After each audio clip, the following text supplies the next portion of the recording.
Bem, meus amigos, como sempre, é uma alegria grande nós estarmos juntos nesta jornada de compreensão dessa obra extraordinária que é Deus e o Universo. Já tive a oportunidade de falar com vocês várias vezes. Nós consideramos um dos livros mais importantes do século XX, que há de promover uma revolução da compreensão humana de Deus, de si mesmo e do nosso universo. Nós estamos no capítulo 9, chamado Confirmações em Nosso Mundo. Se vocês não estão lendo, nós recomendamos que o façam, para seguirem a leitura do livro. Ei, Maria. Porque aqui nós fazemos um pequeno resumo do que nos parece mais importante em cada capítulo. Então vamos perpassar o que nos pareceu mais importante no capítulo 9. Quando o balde então vai nos demonstrar que a tese que ele nos apresenta encontra comprovações da nossa realidade. O que o balde nos falou de mais estonteante, mais tocante, mais importante, e que nos custa muito a acreditar, são duas informações básicas. Primeiro, que nós somos seres exilados da casa paterna. Isso aí, então, em muitos de nós está travado na nossa goela, como se diz, Porque nos coloca numa posição muito pouco cômoda de espíritos rebeldes que, por vontade própria, resolveram deixar o seio paterno, o seio divino, e partirmos para essa grande aventura que estamos vivendo, cheio de atropelos, de dores, de dificuldades, ao longo do grande oceano do tempo. E nós nos perguntamos, mas que burrice, por que eu fui fazer isso? Nós não entendemos muito bem por que nos metemos nessa encrenca cósmica, não é? Então esta é a informação estupenda que nos abala os nossos alicerces íntimos. A outra informação que abala os alicerces da nossa realidade é que ele diz que o universo em que vivemos não é propriamente uma criação de Deus, é um arremedo da criação de Deus, é uma adulteração da criação original. Então isso é outra informação que nos engasga, porque nós admiramos este universo, nós o achamos estupendo, nós olhamos um céu noturno com as estrelas faiscantes, nessa magnitude majestosa que é o cosmos, e nos perguntamos, mas isso não é uma criação originária de Deus? Isso é uma deformação da criação de Deus? É uma criação de Deus invertida? Isso também nos custa a aceitar.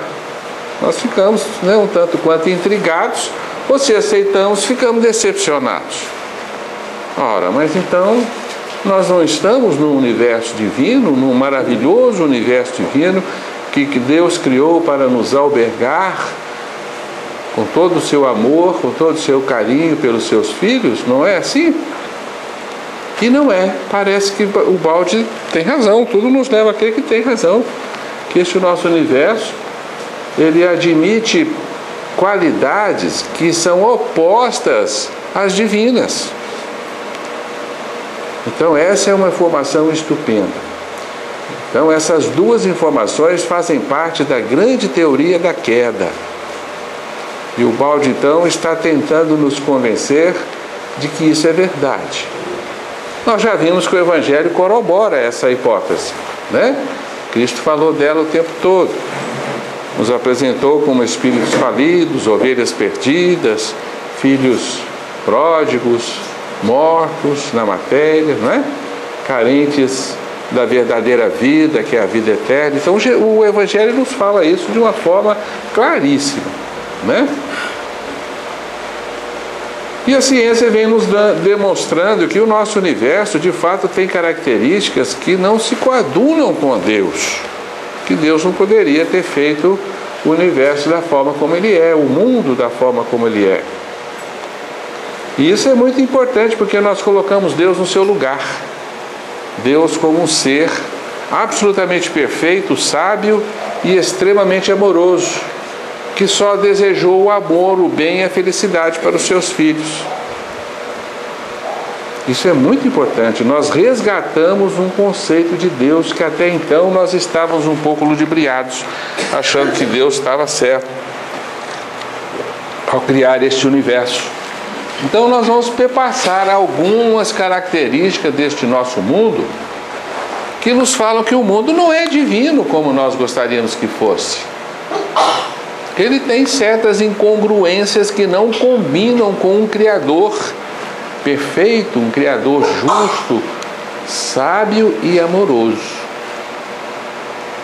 E talvez assim a gente se convença que de fato o nosso universo é uma deterioração da criação original, é uma deformação da criação original.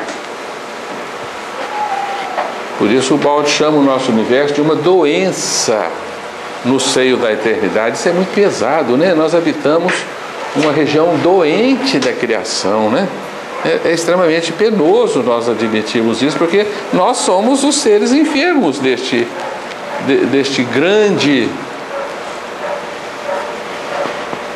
dessa grande doença que é o universo, né? Certa feita ele chama o nosso universo de um tumor, né? Dentro de uma ordem perfeita.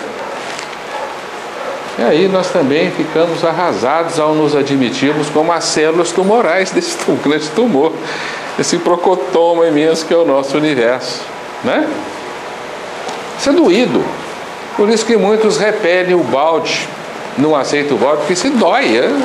Ninguém quer saber dessa realidade, não. É muito mais bacaninha eu achar que eu fui criado por Deus, estou aqui, né, bonitinho, onde devia estar, numa casa paterna, né, onde Deus nos acomodou de uma forma carinhosa, estamos vivendo, evoluindo, aprendendo, sofrendo, mas superando a dor paulatinamente, enfim, né?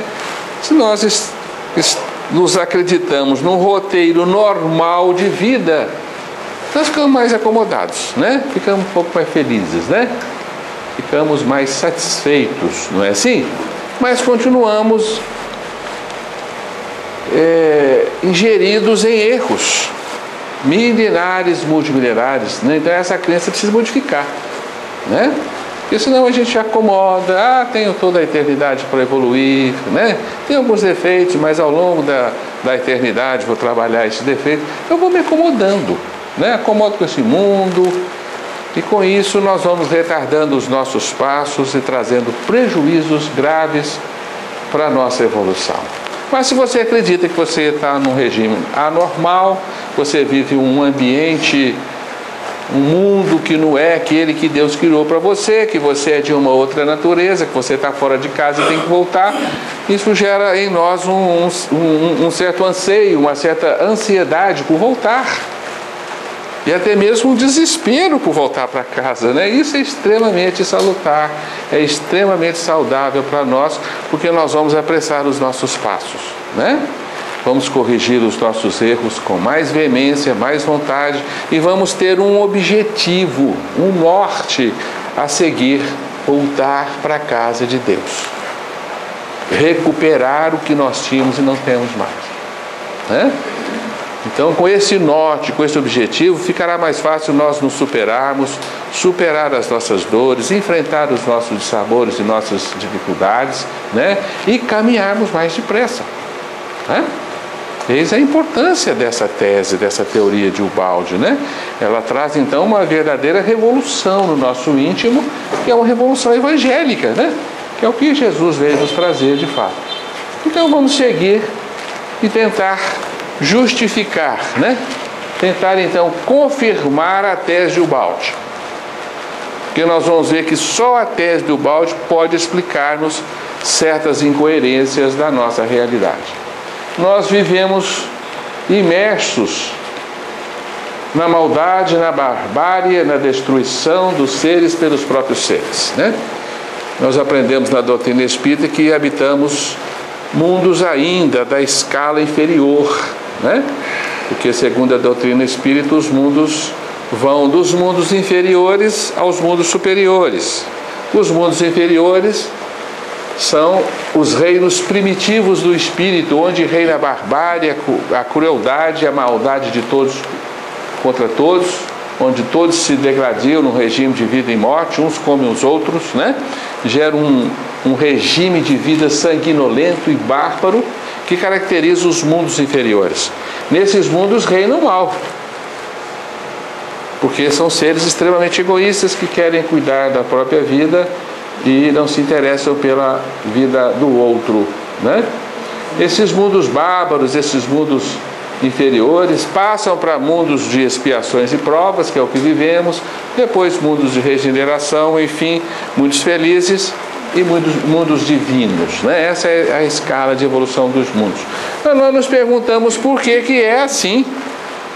Por que Deus criaria mundos bárbaros e coloca lá espíritos recém-criados, portanto inocentes, para se degladiarem no regime de vida e morte, né? Para se engolirem uns dos outros e aprenderem o que é extremamente contraprodutivo no universo, para aprenderem aquilo que o universo não quer, que a ordem divina não deseja, que é a maldade, que é a intenção de destruir o outro, de comer o outro, de engolir o outro.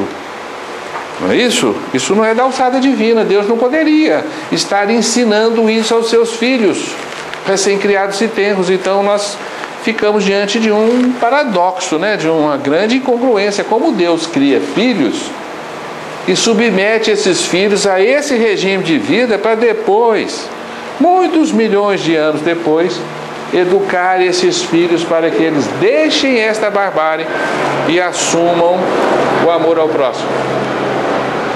Aí você tem o direito de dizer, mas Deus, eu aprendi isso numa escola de milhões de anos, agora de uma hora para outra eu tenho que deixar essas lições tão bem aprendidas? Não é justo. E não é inteligente do ponto de vista de Deus. Então Deus não pode ter criado este regime. Só a teoria da queda pode explicá-lo. Porque ingressaram neste mundo, encarnaram nos mundos bárbaros e primitivos, espíritos que já fizeram uma escolha.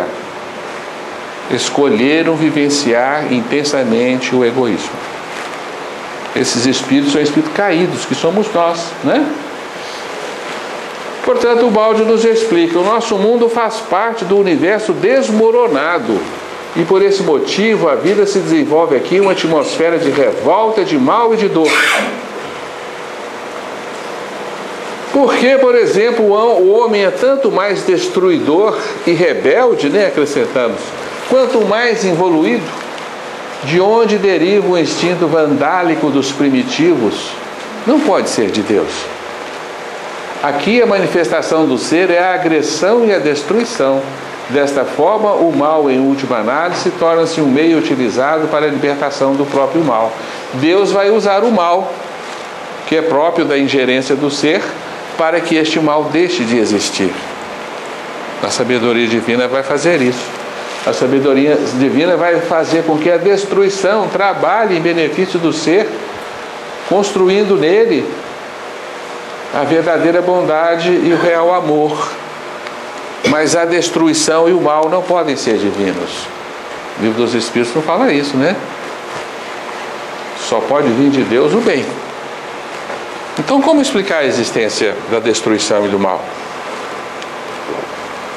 Só admitindo que o nosso universo é produto de uma derrocada. Não há outra explicação. Se você abandona essa explicação, você tem que admitir que Deus criou esse regime. Aí nós ficamos com uma imagem perturbada da divindade, né? Porque aí nós somos... O mal utilizado para a libertação do próprio mal é pela lei de saturação? É, pela lei de causa e efeito, né? O mal que você pratica volta para você, até que você desiste dele, né? Mas ele não é de forma alguma uma pedagogia divina. Porque se você não admite a teoria da queda, você tem que imputar a Deus esse regime. Deus cria espíritos tenros e lança-os em mundos bárbaros e primitivos para evoluírem. Eles são treinados na maldade para depois ter que desistir dela. Isso não é congruente com um ser sábio e amoroso que nós acreditamos ser o nosso Pai, né? Portanto, não há outra forma de explicar a existência do mal na criação. Há muito tempo nós olhávamos gravuras como aquela ali e dizíamos assim, que bela é a natureza, né? Deixa a leoa saciar a sua fome com a morte da zebra. Põe-se no lugar da zebra. É terrível, né? Hoje a gente olha isso e diz assim, mas que barbaridade, que selvageria, que natureza cruel é esta que não conhece piedade, né? Porque não deve ser muito fácil para essa pobre zebra, não. Ela vai ser devorada, né? Estraçalhada, quase que viva. Isso é bárbaro, isso não pode ser divino. Nós não podemos olhar para isso e dizer assim, que bacana é o instinto, né? Que legal é o instinto da natureza, né? Que cria uns seres e dá de alimento a outros, né? E estimula o mais forte a se defender, o mais fraco, né, a se defender do mais forte. Não pode ser divino isso, né? Portanto, os enfrentamentos humanos, as longas guerras ao longo dos séculos, né, que temos assistido até hoje, isso advém de um sentimento impróprio que o ser incorporou na sua natureza. Isso não pode ser divino, né? Porque se você não acredita na queda, você diz, o homem é guerreiro e bárbaro porque ele vem disso aí, ó. Isso daí ele foi imposto por Deus, então ele tinha que dar nisso. Não pode, né? Deus não pode ter nos educado nesse regime. Hoje nós estamos perfeitamente cientes de que o mal não é criação divina, né? O mal deixará de existir. E só a queda pode nos explicar isso. Como o mal deixará de existir? Porque deixará de existir no nosso universo, né? Jesus nos prometeu, ó, mandará o Filho do Homem os seus anjos, e eles ajuntarão do seu reino todos os que servem de tropeço, e os que praticam iniquidade, lançar-los-ão na fornalha de fogo. O mal será extinto, o universo onde reina essa barbárie deixará de existir. Porque se não acreditarmos nisso, nós também vamos perpetuar o mal, né? Deus vai criar sempre espíritos que vão passar sempre pelos mundos primitivos, vão ser sempre treinados na maldade, né? Então isso vai se perpetuar, sempre vai existir. É outro absurdo do ponto de vista da divindade, né? De forma que fica muito difícil de nós tirarmos a teoria da queda da nossa cabeça daqui para diante, porque as coisas ficam sem sentidos. E olha que o Espiritismo tentou nos explicar muitas coisas e nos deixou muitas coisas sem explicações, né? Muitos acham que o Espiritismo nos trouxe um sistema completo, que não requer novos aportes, mas nós temos aqui Kardec, né? Na Gênese, o último livro que ele escreve, portanto, ele já estava maduro nas lições espíritas e ele continua nos interrogando o porquê de certas atrocidades do nosso mundo, né? Ele diz lá na Gênesis, vamos ler, olha só que interessante, né? Com respeito à destruição dos seres vivos pelos próprios seres vivos. Objetar-se-á, não podia Deus chegar ao mesmo resultado por outros meios? Educar-nos por outros meios do que impor-nos a barbárie, né? Sem constranger os seres vivos a se destruírem? Vamos ler de novo. Não podia Deus chegar ao mesmo resultado por outros meios, sem constranger os seres vivos a se destruírem? Desde que na sua obra tudo é sabedoria, devemos supor que essa não existirá mais num ponto do que noutros. Se não o compreendemos assim, devemos atribuí-lo à nossa falta de adiantamento, nossa ignorância. Contudo, podemos tentar a pesquisa da razão do que nos pareça defeituoso, tomando por bússola esse princípio: Deus há de ser infinitamente justo e sábio. Procuremos, portanto, em tudo a sua justiça e a sua sabedoria e curvemo-nos diante do que ultrapassa o nosso entendimento. Então Kardec é muito sincero, né? Com muita sinceridade ele afirmava: não entendo por que é assim, mas eu não vou aceitar que seja assim por imposição de Deus, né? Então ele deixou a questão aberta, não explicou, não tinha explicação para ele. A explicação veio com o balde, né? Esse regime não é divino, isso não faz parte da pedagogia do nosso Pai Celestial, né? Tá certo? Estão entendendo isso? Porque o espírito ingressa na evolução. O nosso universo físico nasce já embalado por um defeito, por um erro, por uma escolha imprópria. Então, todos esses seres que vivem aqui fizeram por merecer isto. São seres rebeldes, são espíritos caídos, né? Que estão nessa luta, um contra o outro, né? Esse come a foca come os menores do que ele, e assim vai, né? Todos merecem passar por essa esfrega, digamos assim, né? Então não é à toa que nós merecemos passar por uma série de dificuldades, né?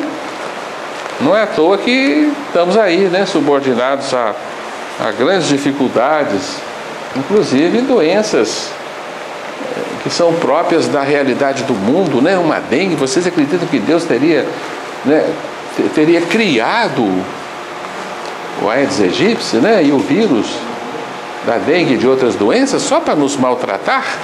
Só para nos impor dificuldades para evoluirmos? Seria só esse o objetivo? Não pode, né? Não pode. Nós somos vampiros, né? Vampirizamos os nossos irmãos menores da Terra. Natural que a gente, então, né, seja vampirizado também, né? Porque o mosquitinho da dengue é um verdadeiro vampiro, né? E nos vampiriza também, mas nós merecemos isso. Tudo falta em meio a tanta abundância, né, senhor? Essa gravura desse menininho comendo essas migalhinhas de pão aí é muito doída. Eu me senti até um pouco maldoso trazer ela para vocês, certo? Esse outro puxando os seios ressequidos da mãe da Etiópia, eu me senti um tanto quanto maldoso, né? Fazendo maldade com vocês, colocando essas fotos pesadas, né? Realidade do nosso mundo, que mundo cruel, né? Falta tanto para tantos, enquanto tantos têm tanta abundância, né? Ficou desritimado de tanto que eu falei, mas é proposital, né? Tá certo? Tanta abundância de um lado, tanta falta do outro. Estamos no reino da subversão dos valores. Tudo de calmo, eterno, estável, faz-se agitado, fracionado, incerto. Tudo se torna calculado, prensado, pesado, medido, disputado. Assim nasce a miséria e a dor. Vive-se assim sob o terror de que tudo falte, enquanto tudo é infinito na obra divina, né? A gente se lembra da parábola do filho pródigo, quando o filho pródigo para e pensa ante as suas imensas dificuldades, e ele se recorda que na casa do pai tinha tudo em abundância, né? E aqui ele passa fome, frio, é assaltado, né? Cuida de porcos, né? Assim? A dengue pega. A dengue pega, os ladrões assaltam. Chega um monte de conta todo dia para pagar, né? E vai por aí afora, né, só? Mas eu acho muito importante essas obras e os estudos que eles chegaram, porque isso é a semente do desapego. Porque enquanto a gente não presta atenção nisso, a gente fica pegando a terra aqui na ilusão da vida material como se fosse o máximo. É verdade, né? Quando a gente fala, gente, não é isso? Desapego, porque isso aqui. Não é isso, não fomos criados para isso, né? Nós merecemos muito mais, para merecermos, temos que fazer uma caminhada diferente. Deus quer nos dar muito mais. Nós já temos direito a isso, nós agora só precisamos praticar isso, né? Praticar. Eu fico feliz com a sua declaração, porque é isso mesmo que o Balde quis nos trazer, né? Esse choque de realidade. Choque nesse é um choque de herança que já é nossa. Assumir essa herança que é nossa. Se fôssemos capazes de compreender que somos criaturas de Deus, isto é, filhos do Pai Supremo, que o universo é construído para a nossa vida, primeira necessidade, e que esta é, por consequência, sumamente protegida por nosso Criador, que nos ama, não haveria razão para tantas e inúteis aflições, né? Então a gente vive num mundo de aflições mesmo e tem que ter uma explicação para isso. Isso não pode ser normal, não pode ser natural, né? E chega de aflição, né, gente? Quantas e quantas gerações nós já encarnamos nesse mundo, passando pelas mesmas aflições, mesmos sufocos, né? Aliás, está até um pouquinho melhor agora, parece, né? Era muito pior, né? Poucas encarnações. Depende, né? Depende, né? Eu acho que está. Eu acho que o terceiro milênio nós vamos ter chance de fazer o nosso salto evolutivo de retorno para casa. Eu sou dessa teoria. Liquidação desse estoque. Podia, né? Liquidar o estoque. Tem que cuidar, né? Eu acho que o terceiro milênio é o nosso milênio definitivo, porque nós vamos ter chance de voltar para casa no terceiro milênio.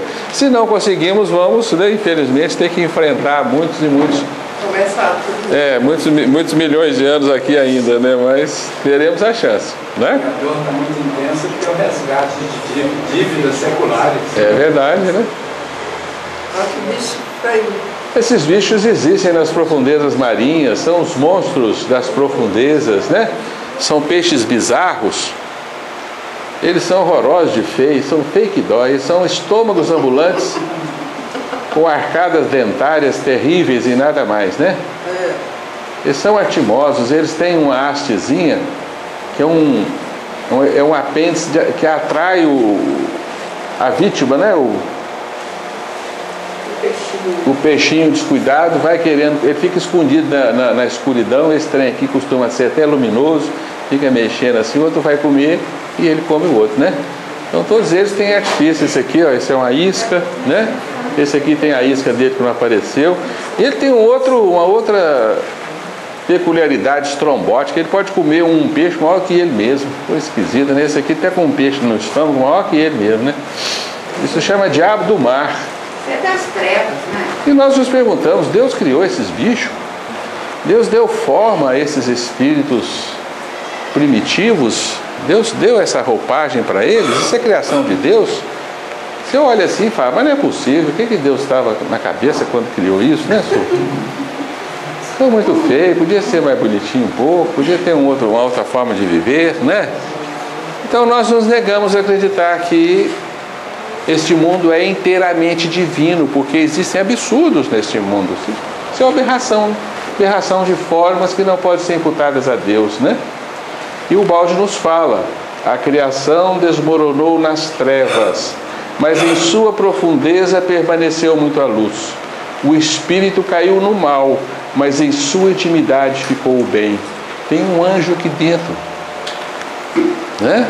Ele vai despertar, né?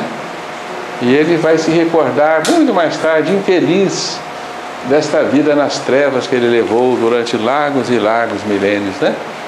A gente se pergunta, será que nós passamos por aí? Será? Não sei, né? Não sei, mas é muito triste. Além disso, é lamentável, né, que isso exista, e nós só temos a tese da queda para explicar esta realidade. Então vivemos num mundo de contraste, vivemos num mundo de aberrações, onde existem formas estupendas e divinas, né? Criações maravilhosas, como esse beija-flor. A gente olha para ele e lembra de Deus. Deus bolou esse serzinho maravilhoso, né? E essas flores também tão delicadas. Isso é da mente de Deus, né? O arquiteto divino bolou coisas dessa natureza, né? Belíssimas, que nos encantam, né? Onde não há nenhuma maldade aí, né? Não é isso, gente? Não há, né? Embora esse beija-florzinho esteja sujeito a ser devorado por corujas e gaviões, né? Não é isso? Então você fala, não, a natureza é divina. Olha só que maravilha. Deus criou esse mundo. Nós dizemos, Deus está inserido neste mundo, porque Deus não deixou o ser que caiu.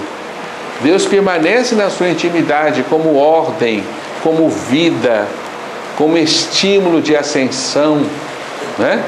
Então Deus está no nosso universo. Nós não podemos dizer que Deus não é presente na nossa idade. Não, Deus é presente, mas Deus está na intimidade de todos os fenômenos do nosso universo. Deus não é exterior a este mundo, você não vê Deus neste mundo, né? Aliás, você explica a ausência de Deus pela queda, porque Deus não é matéria, Deus está inserido na intimidade da matéria, mas não é matéria, não é? Tanto que a gente pode até negar a existência de Deus no nosso mundo, que é um absurdo, né? Então Deus está no nosso mundo. A ordem que existe no nosso universo advém de Deus. E se Deus não tivesse caído com a criatura, nós não estaríamos onde estamos, né? Porque Deus é em nós impulso de vida, impulso de organização, impulso de regeneração, impulso de reencarnação, né? Então o nosso mundo ele é misto, ele é divino e antidivino, né? Como diz o Baldi, ele é um misto de sistema e antissistema.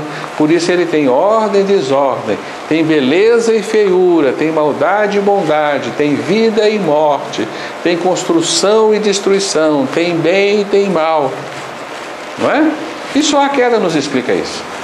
Eu fico a pensar que para a gente dar conta de viver aqui no antissistema, é que Deus colocou aqui o pôr do sol, né, a noite estrelada, isso aí do as sistema. Flores, os perfumes. Não dava conta não, mas Dava não. só os trem que nós criamos.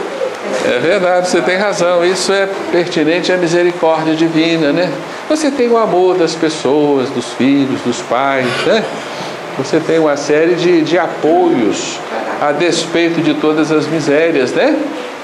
E você tem abundância no mundo também, apesar de tanta luta, não é?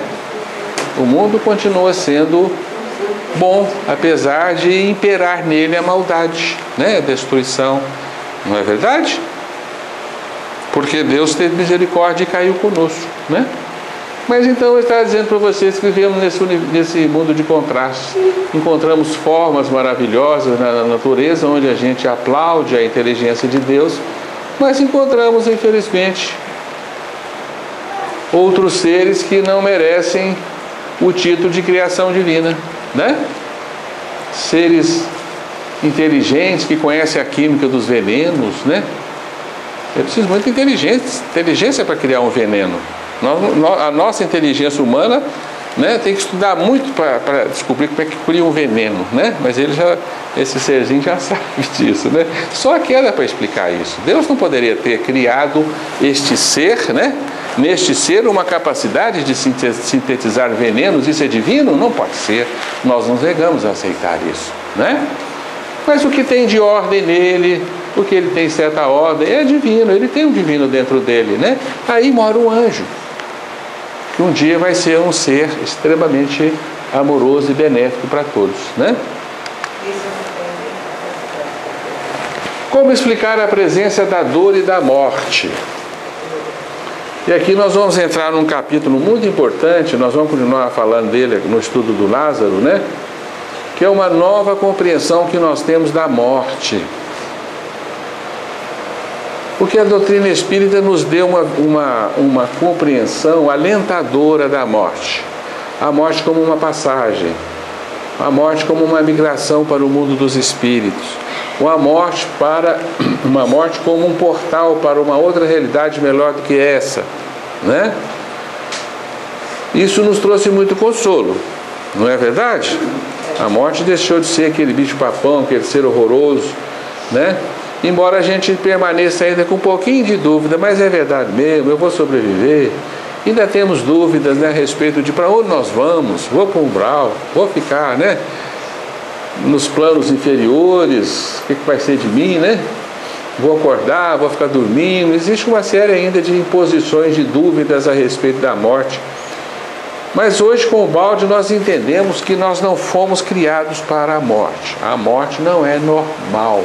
Deus não poderia ter criado um regime de vida para nós, onde a cada vida nós nos encontramos com a morte. E a morte, depois de cada pequeno trajeto de vida nesse mundo, ela é sempre dolorosa. Ela é sempre lamentável, é sempre uma perda que o ser deseja evitar sob todo custo, né? Então, por mais que a gente dê uma compreensão para a morte, tire dela toda aquela figura maligna e pavorosa, a morte ainda continua sendo uma incongruência do ponto de vista da bondade divina, né? Por que Deus criou esse sistema, nos coloca aqui e subitamente nos retira, nos aparta dos entes queridos, subitamente, nos põe numa outra realidade que dizem que é melhor, mas nós ficamos inteiramente afastados daqueles que aqui permanecem, né? É uma ruptura muito grande. Haja vista um coração de um pai, o coração de uma mãe, né, que perde um filho, ou o filho que perde o pai, por mais que ele compreenda e aceita, é uma ferida que dilacera a nossa alma, né?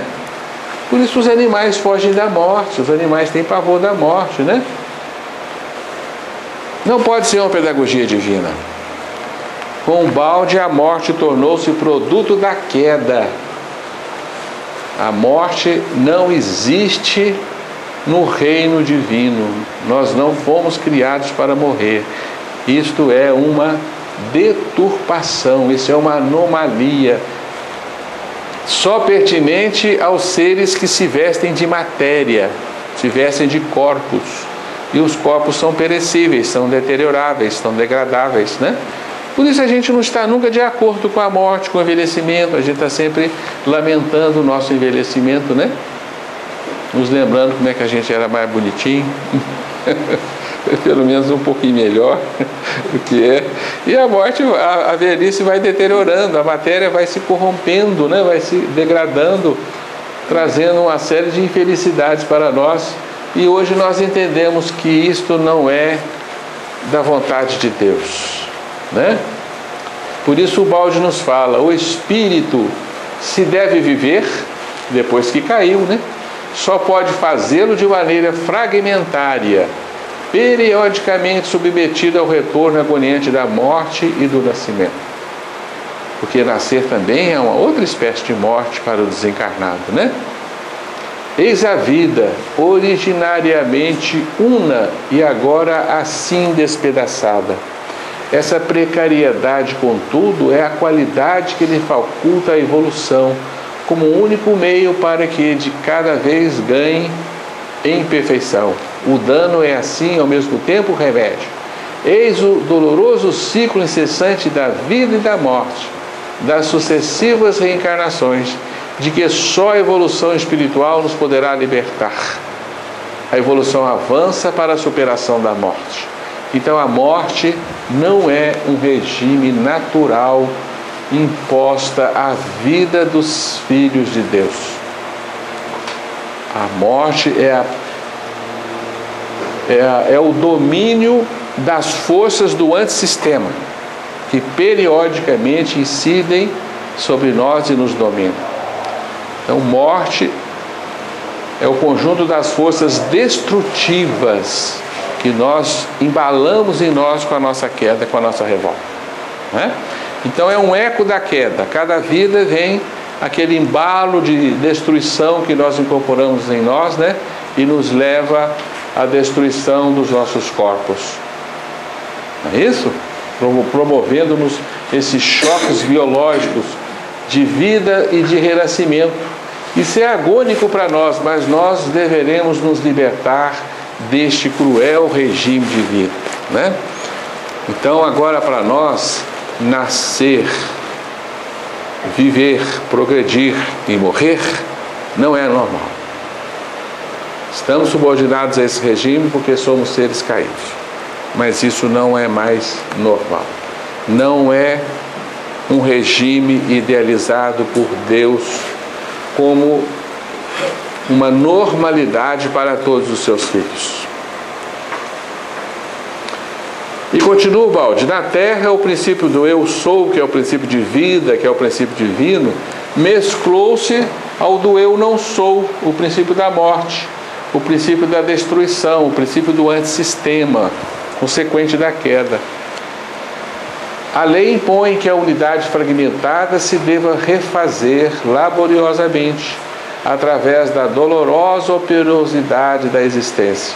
Nascer e morrer, para renascer e tornar a morrer, esta é a lei atual, até que o espírito retorne à sua verdadeira natureza, o sistema, o reino de Deus, né? Então a morte vai morrer, Isso é muito alentador para nós, né? Nós vamos deixar de viver neste regime. Portanto, a única explicação para a presença da morte no nosso mundo é a queda. Do contrário, você tem que entender que Deus criou assim. Nós estudamos então o princípio de Hahnemann aqui em duas situações, né? Que o mal cura o mal, quer dizer, semelhante curando semelhante. A morte também vai curar a morte, né? É verdade, porque se né? morremos de lá para cá e vamos morrer daqui para lá, nós estamos constantemente morrendo. E esse aprendizado doloroso que vai nos levar realmente a extingui-lo, né? a ressurreição. Verdade. A ressurreição eterna, né? Como é muito Ressurreição falado. eterna, isso mesmo. Então Jesus veio nos libertar disso, gente. Agora a gente entende por que Jesus veio trazer a vida eterna, a vida abundante, a vida definitiva, porque nós somos fragmentos de eternidade, não somos eternos, né? Vivemos esse embalo de vida e morte. Por isso nós tomamos aí a liberdade, é uma impertinência nossa, né? Pode ser entendido assim, de modificar a famosa frase de Kardec, né? Nascer, morrer, renascer ainda e progredir sempre, tal é a lei. Está escrito lá no túmulo de Kardec, né? E hoje nós estamos entendendo com o balde. Isso está certo, mas precisamos de um toquezinho para compreender ainda mais. Nascer, morrer, renascer ainda e progredir, sempre, não, até o retorno definitivo a Deus. Tal é a consequência da lei. Né? Assim nós modificamos o preceito kardeciano, enriquecido agora pelos conceitos de Ubaldi, e endireitamos o amor de Deus, a sabedoria de Deus. Deus não bolou isso para nós, e nós não vamos sempre progredir, não. Nós vamos chegar no reino de Deus e acabou o progresso. Isso é muito alentador para nós, né? A dor também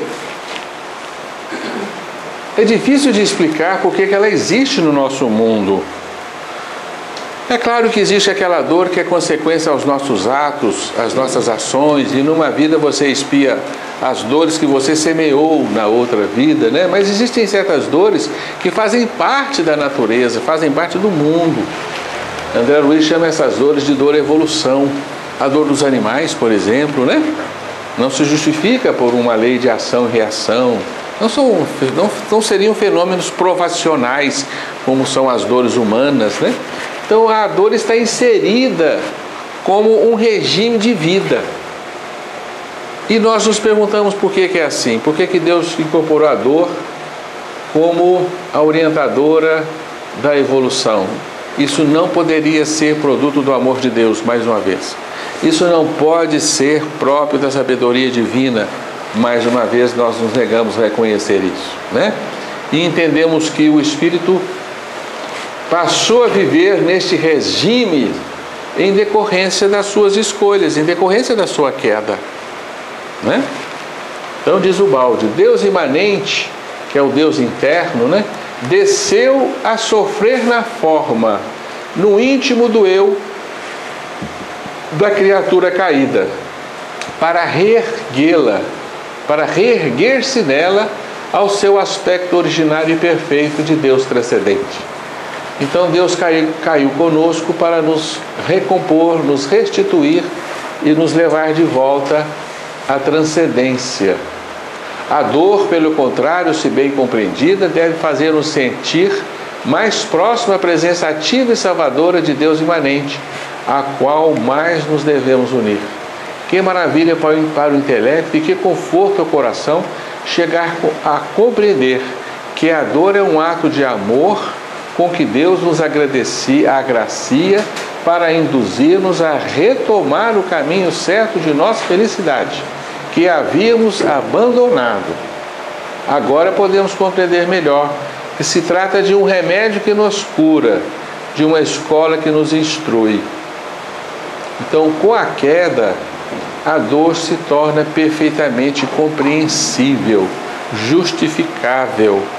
E nós entendemos agora que as dores da evolução nos são merecidas, né? Porque nós saímos da casa paterna por vontade própria. Está claro isso? Então é um avanço na explicação da dor, porque o Espiritismo nos consolou muito diante da dor, né? Nos ensinou que a dor cumpre um papel importante na educação das nossas almas, mas havia uma lacuna. Como explicar a dor evolução? Como explicar aquela dor inerente ao espírito que evolui, o chamado buril da evolução, né? É aquele em que a gema é colocada naquele instrumento de polir, né? E aquilo é doloroso, vai corroendo as arestas, vai, né, arrancando as peles, né? É doloroso, é um processo árduo para o espírito, né? Passar pelo buril da evolução. E nós entendemos que isso agora se explica, se justifica, aclara-se para nós por que a dor existe na nossa realidade. Está inserida como um mecanismo de evolução, porque nós fizemos por onde merecê-la. E ela agora é um remédio. Se nós mesmos a criamos, ela se torna para nós um remédio. É lei do semelhante, mais uma vez, né? Você criou as dores, agora sofre as dores para aprender a não semeá-las mais, né? E o balde nos explica também a deturpação do amor que nós vivemos na nossa realidade, né? Onde a verdadeira afetividade entre os seres sofre o desvio para o amor carnal, né? O amor carnal sofre desvios para outras realidades do sexo transviados, né? Isso é produto, então, não de Deus, não dos instintos criados pela natureza divina, mas que nós mesmos fizemos brotar em nós, né? Por isso, quanto mais periférico o ser, tanto mais separatista, isto é, egoísta no amor, que assim é sempre menos amor.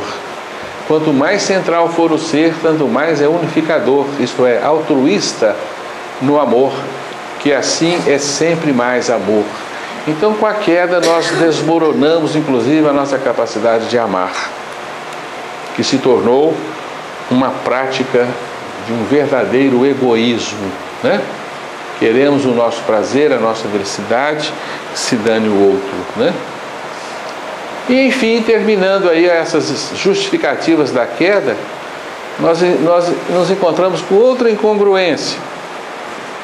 Por que a vida, a flor sagrada da existência, quando brota no homem e nasce um ser humano neste mundo, ele nasce sob o império das dores, né?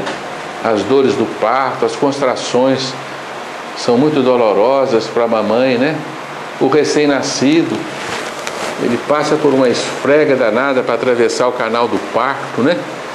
Ainda bem que a gente não lembra disso, né? Porque é uma esfrega danada, né? Eles chamam isso de normal, né? Eles chamam isso de normal, mas é uma esfrega. É o homem que né? faz isso não, né? Hã? O homem, ele batizou por normal, né? O homem, né? Não foi a mulher, não, né? Não. Agora você falou uma coisa certa. Porque o homem não sabe o que é isso. Acho normal. Então, parir e ser parido são duas coisas cruéis, né? Hoje é impossível de se realizar isso sem anestesias, né? Eu acho que a evolução está em evolução, porque o marsupial não teria tanto trauma, né? Nasce de tipo, né? Pequenininho, depois desenvolve mais, né? É evolução. Inclusive, sobre esse aspecto, a necessidade de aumentar o crânio e o cérebro, que gerou essa dor danada, né? O cérebro grande, porque né? Os primatas, por exemplo, não geram isso. A cabeça menor, né? As mamães sofrem, né, para parir os cabeçudos dos homens, né? Mas isso é uma deturpação, né? Como imputar isso a Deus, né? Se nós vivêssemos num regime natural de existência, teria que ser diferente, né? Se Deus tinha tudo em mãos para criar, por que Ele criou assim? Podia ter criado diferente, né? Nascer igual os marsupiais, né? E nós estamos falando aqui hoje, essas são as dores que não temos direito de modificar por enquanto, né? E foi falado de um encontro tremendo hoje, que são as doenças transmitidas pelo mosquito, né? Que na verdade são consequências de nossos atos, porque a dengue e essas outras duas aí são doenças urbanas. No meio rural não tem. Então é resultado do caos urbano. Que se criou uma cidade sem planejamento, né? Sem saneamento básico e tudo mais. Na roça, lá no meio rural, nós não temos que ficar cortando bromélia, não. Não, né? Não tem dengue no meio rural. Então, só nas periferias das grandes cidades, né? É o resultado da nossa evolução através das tentativas, né? Aprendizado. Fazemos uma coisa. Não desmerecendo tudo que o conforto que a cidade traz e tudo, né? Mas, assim, falta um pouco de cuidado, né? É verdade. É o mesmo que colocar asfalto sem rede de esgoto, que tem muitos gestores aí que fazem, né, doutor Gilson? Tem muitos gestores municipais que derramam asfalto sem rede de esgoto, depois tem que cortar tudo. As vias são todas remendadas, né? Porque joga o asfalto que você depois vai cortar para fazer. Dizem porque o que é visto, né, traz voto, o que não é visto não, né? Então os gestores gostam de construir UPAs, escolas, mas conservar a escola, conservar a UPA, dar profissional. Aí não é comigo, é custo. É verdade. Tudo é produto da nossa ignorância, né? Não podemos imputar isso a Deus, né? Egoísmo mesmo. Já que foi o ego que provocou. Agora o ego que paga as consequências. São recidivas constantes, né? Desse processo. Isso mesmo. Vamos ver o que o Baldi falou do quarto. A vida que ele gera não é a vida eterna. Ele é o nosso universo, tá? Ou espírito caído, né? Não é a vida eterna criada por Deus, mas uma vida fragmentada, sempre ameaçada de precipitar-se na morte. A vida do corpo, a vida na carne. Do amor humano, que é uma corrupção, uma derivação evoluída do amor divino, só pode emanar uma gênese imperfeita, continuamente contrastada pelo mal e pela dor.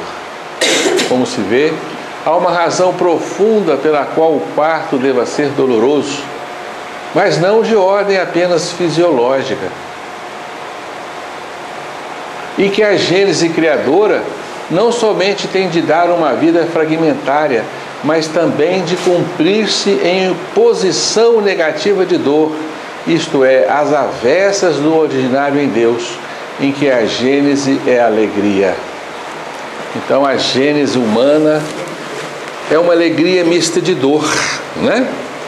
É uma dor que depois vai gerar alegria, alegria de criar, alegria de ter um rebento desse nos braços, né? De criá-lo e educá-lo. As alegrias da maternidade, da paternidade são inquestionáveis, mas este momento é um momento doloroso. Vale a pena, né? Vale não, Mara? Vale, né? Vale, né? Vale. Então tá bom. A vida acaba vencendo, né? Mas é a imposição de um regime que sofre certas deterioração do ponto de vista divino, da inteligência divina, não é? Que só a queda pode explicar. E nós nos lembramos aí do que está escrito lá na Gênesis mosaica, né? A mulher irá parir com dor, né? Depois da expulsão do paraíso, né? Não é isso? O homem irá trabalhar com o suor do seu rosto, ganhar o pão com dificuldade, né? Então são imposições ao espírito que caiu em decorrência de um outro regime de vida que ele criou para si, né? Essa vida fragmentada, sempre pronta a precipitar-se na morte, né? A vida com todas as suas dificuldades e dores. Nós não podemos mais, não temos o direito de imputar isso a Deus. Isso não é divino, né? Isso é um resgate da perfeição divina. É o maior resgate, né, que o pensamento humano faz da perfeição de Deus, do amor imaculado de Deus. Porque se você tira a tese da queda, aí você fica como sem explicar tudo isso, né? Então você tem que imputar isso a Deus, e você vai denegrir a imagem de Deus, levando muitos, com razão, a não acreditar em Deus. Não acredito nesse Deus, né? E é tão complicado realmente aceitar essas coisas, doutor Gilson, que Epicuro, com toda razão, falou que não poderíamos chamar isso de Deus. Não se pode chamar isso de Deus. É claro que o paradoxo dele ele tem outro enfoque. Mas vamos aproveitar então o final do paradoxo dele, quando ele coloca que não podemos chamar Deus, a isso Deus. Não é? É verdade. Se atribuirmos a uma fraqueza do Criador, de Deus, o mal, a impotência de Deus, não podemos chamar de Deus, efetivamente. Já não seria mais Deus. Não seria mais Deus. Nós nos negamos a aceitar esse Deus fraco, né? Esse Deus falho, né? É algo inatingível a nossa compreensão, né? Mas, ao mesmo tempo, nós temos presentemente em nossa vida uma força amorosa que cicatriza tudo, né? A força curadora da natureza, e isso é surpreendente, né? O que nós temos são só esses fatos, somente com esses fatos que nós podemos caminhar. É. Depois de todo inverno vem uma primavera, né? Deus só é aqui no sempre, né? E levará a vitória final do bem, da vida, da felicidade. Então esse é o resumo desse capítulo. É um capítulo importante que vem então confirmar para nós a verdade da teoria da queda. Você pode não acreditar nela, mas tire-a, aí você ficará em maus lençóis para explicar muitas coisas que ocorrem no nosso universo, na nossa vida, na natureza, não é?